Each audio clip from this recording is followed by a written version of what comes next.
Welcome to Lesson 6 in Through the New Testament in Ancient Greek for absolute beginners. My name is Helene Estay, and I'm your guide as we read through the New Testament in its beautiful original language, the language of ancient Greece, which coincidentally was called Hellenistai.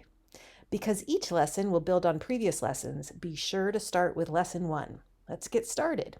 In this lesson, Lesson 6, we're going to be talking about personal pronouns. And as we learn about personal pronouns, we're going to read through Matthew 4, verses 1 through 11, which covers the temptation of Jesus by the devil in the desert. All right, let's get started reading Matthew chapter 4, verses 1 and 2. Tate ha Jesus anekthe eistein eireman, hupa tu pneumatas, perasthenai hupa tu diabalu.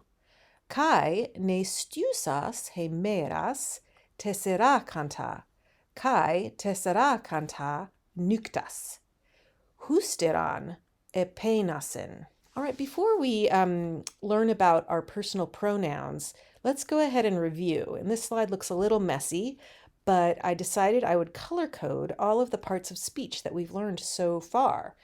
So far, we've covered almost everything except for verbs. Today, we're going to be starting to talk about pronouns, and there's a bunch of different types of pronouns, which we'll talk about later, but we're going to talk about personal pronouns today. So everything up until pronouns and verbs I've covered here. So first of all, we have adverbs, which are words that describe verbs, and I've chosen violet. So adverb, the V in verb would be violet. So here we see then. We learn tate, it's very common. Then. And we also have over here a new one we haven't heard before. This adverb is husteran, which means afterward. And the cool thing about adverbs is they don't change. You don't have like all different forms like you do with adjectives and nouns and verbs and articles. Prepositions also stay the same, but our articles don't. So next, speaking of articles, I chose R, red, for article. So the red ones, we have ha, that's our simplest nominative masculine singular. Here's tain, accusative feminine singular, tain. Usually that nu will indicate accusative.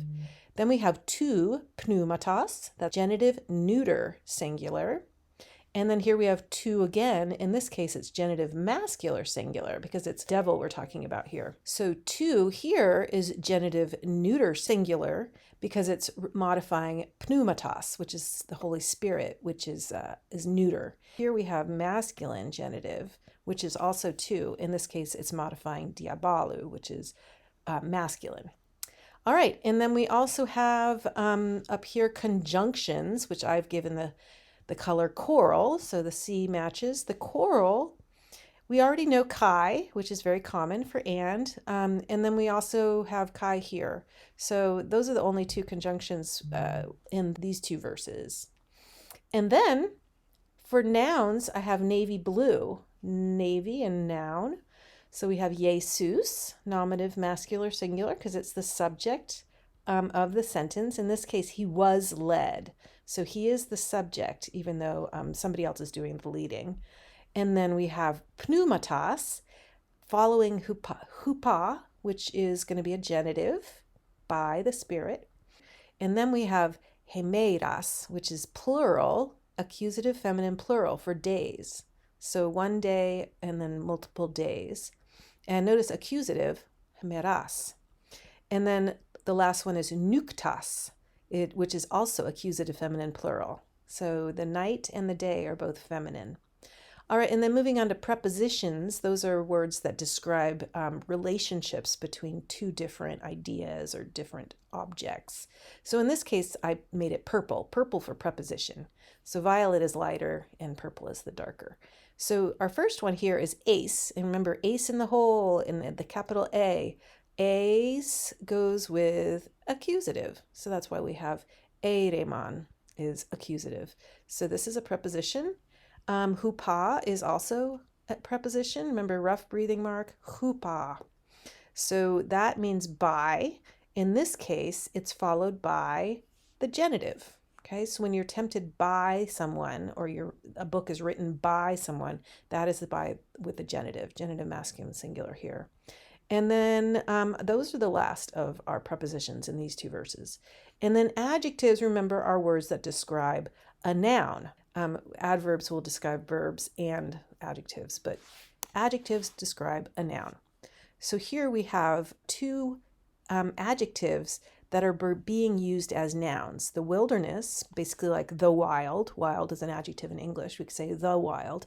Here, the wild or the wilderness, we call it sometimes in desert in the translation because it is more like a desert where they're talking about here in ancient Judea. So eireman is an adjective. It'll always have to be declined. So in this case, it's accusative. He was into the wilderness, so eis goes with accusative. And then we have another adjective here, diabalou, which is the devil, or you could think of it as the diabolical, the devil. And this one is genitive because it follows hupa. And then we have another here. Numbers are adjectives because they describe a noun in terms of quantity. So tessera kanta is accusative feminine plural, and that's used with days to show how long something is. And then again, tesserankanta nuktas. And this little mark here shows that this can also be reversed. Nuktas tesserankata. All right, so that's our review of what we've learned so far in terms of parts of speech. So let's go ahead and read Matthew 4, verses 3 and 5. Kai proselthon ha perazon epenauto, e huias e tu theo, epe hina hoi lithoi, hutoi, artoi genotai, ha de apokrithes epen, gegraptai uk ep arto mano, zeisitai ha anthropos, alepipanti remati, ek por euameno, dia stomatos theou. Tate paralambane autan ha diabolos, estein hagian pollen, kai estesen autan, epi ta pterugian tu hieru. All right, so moving on, we're going to talk about a few things by way of review before we move on to personal pronouns. But I just wanted to point out here, there's two conjunctions you haven't seen before. So we have a means if. And notice you also see a here, and that means you are. Here we have the circumflexed accent, and that simply helps to distinguish between a if and a you are. We'll get into the forms of the verb to be in a future lesson, but just notice a here is if. And then Allah is but, A-L-L-A, alpha, lambda, lambda, alpha. Here it's shortened to just al because there's an epsilon, a vowel right after it. So it sounds better to say alepi instead of ala epi. It just flows more, alepi. So, but. All right, and I also want to point out here we have the preposition epi in 3 different forms. We're going to see it later in a future verse very soon, used in a different way.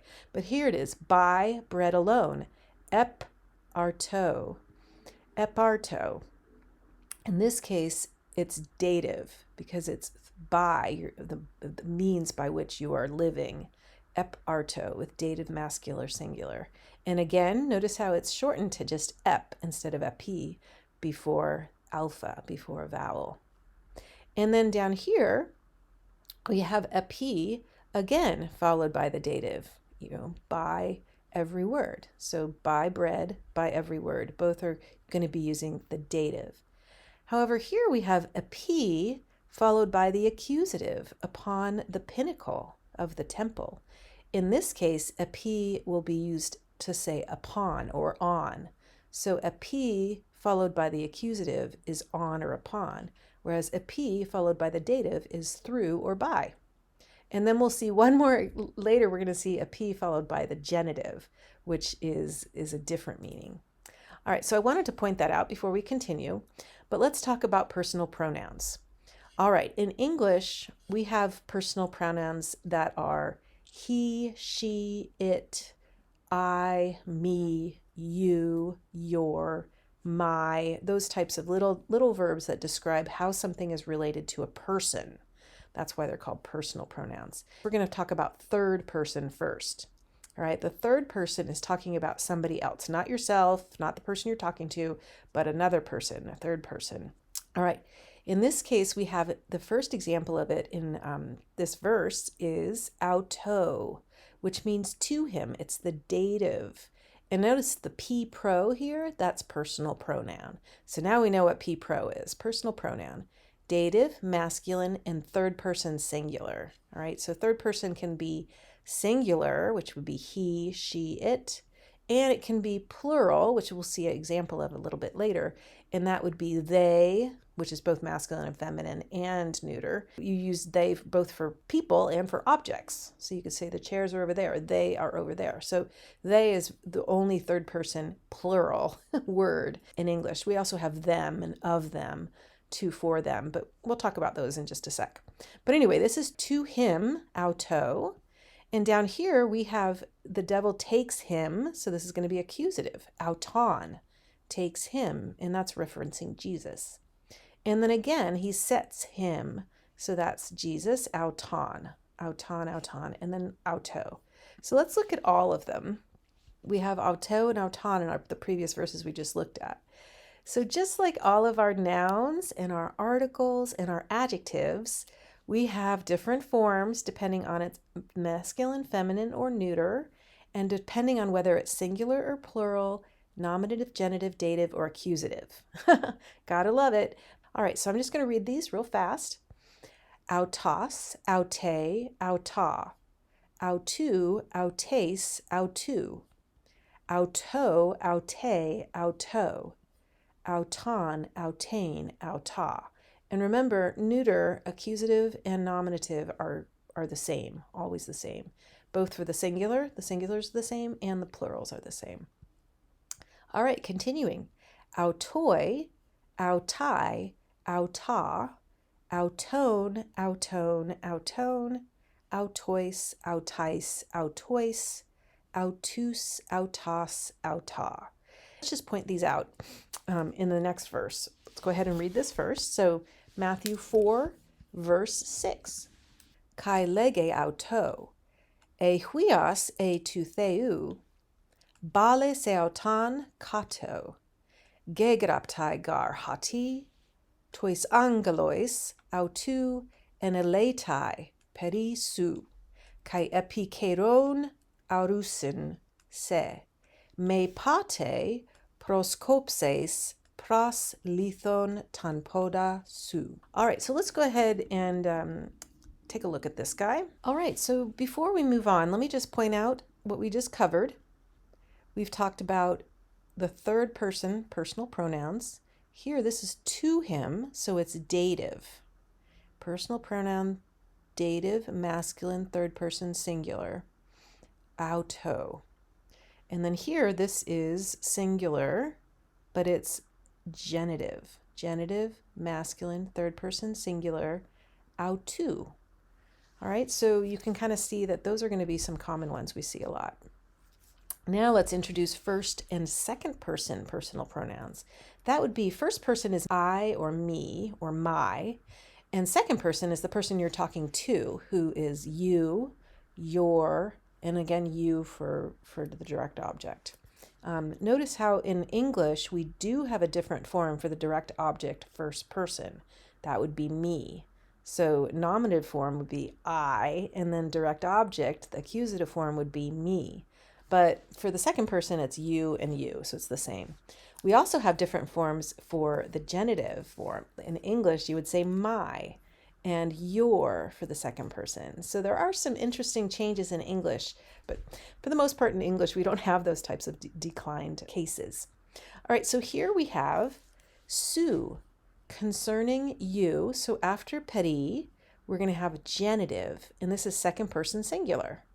All right, so su, and notice that omicron upsilon is very common as a genitive. So, And then here we have accusative. They will bear you up. The angels will bear you up with their hands.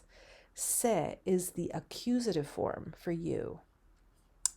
And then here's su again, genitive. Genitive, second person singular.